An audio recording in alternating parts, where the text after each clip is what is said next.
Hi, everyone, and welcome back to Effective Leadership Strategies in the Workplace. Today, we're going to talk about the importance of a great coach, and not an executive coach in terms of kind of the professional workplace. We're going to talk about the importance of a sports coach.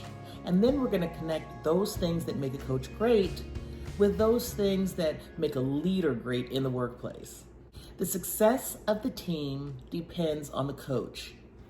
And a great coach is someone who knows more than just the basics and the practice and the skills of the actual position. The effective coach can inspire, can excite, can encourage their team to show up and be present every single practice, and can show up and be present to every single game. The great coach identifies potential in every one of his or her players and brings that potential out so that they can perform at their very, very best when it matters most. Great coaches are coaches that have a good knowledge of their sport. You're not just getting someone who shows up who's never been introduced to the sport before, who's never either played the sport or participated in some way, shape, or form around the sport. Great coach has good knowledge of the sport, just like a great leader. You want a leader that has been educated about the sport, maybe that's come up through the ranks of the sport, that can really speak to the nuances, the challenge, the successes of the sport that they themselves have lived, so that then they're reliable, valid, credible sources of information for each one of their players. A great coach has good communication skills, and communication is speaking and listening. So the great coach can give a great message, and that message is received in the way it's intended to be received. A coach that's not so great shares lots of messages, maybe lots of quotes or lots of sports stories. But if they don't communicate well, then that message is not received. Communication is active listening, listening to when your players or when your team listen to what they're telling you. You're watching through body language, you're watching through facial expressions, and you're watching through the realization of how your message is being implemented once they get to the playing field. A great coach has knowledge of their athletes, so they know the limitations that an athlete may or may not have. They know the potential and the abilities that an athlete on their team has or doesn't have. And as a leader, you need to individually understand every single unique player on your team. One size does not fit all. One method doesn't fit all. Okay, so it's important that when you have a message, you share it based on how that athlete or that team member is going to receive it effectively and then implement it in the workplace and on the team.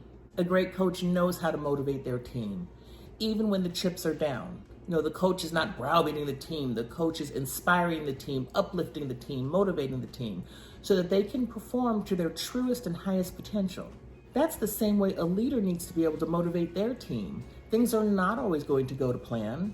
Things are not always going to come out the way you might have envisioned them to come out. So then how do you motivate your team to still show up, to be their best selves, okay, to perform at an optimal level so that they can be successful? A great coach always has a desire to improve.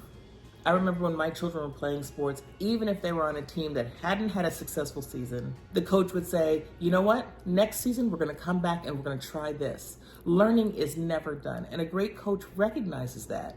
And when they've had an opportunity to show up every day for the athletes or the kids on their team, and those kids have seen that coach show up every day and be present, physically present, emotionally present, they are present and they are there for them and participating with them, those athletes come back. And they come back with a basic skill set that they learned from the first season, but they're eager to come back and work for that coach. Well, the same is true when you're a leader. Your athletes, your team are going to want to show up because you have motivated them to do so. It's not necessarily about the winning, right? We talked before about A to Y and then Z, the process versus product. It's the process, it's the motivation, it's the care that great leaders take to uplift and inspire and motivate their team so they want to come back every single day. They want to come back and play for you as the leader.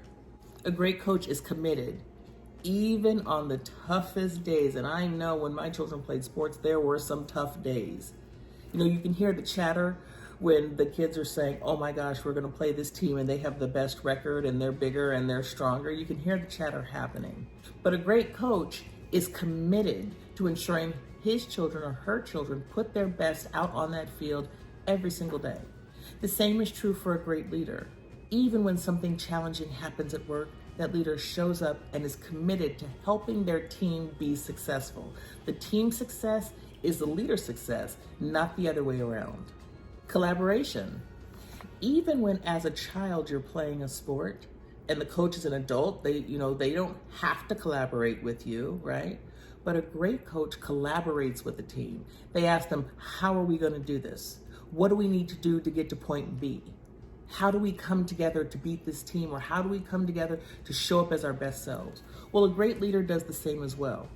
A leader can't be successful without their team. So a great leader collaborates with the team member, identifies how collectively they can move forward as a team, and then puts that plan into work. And a great leader is disciplined.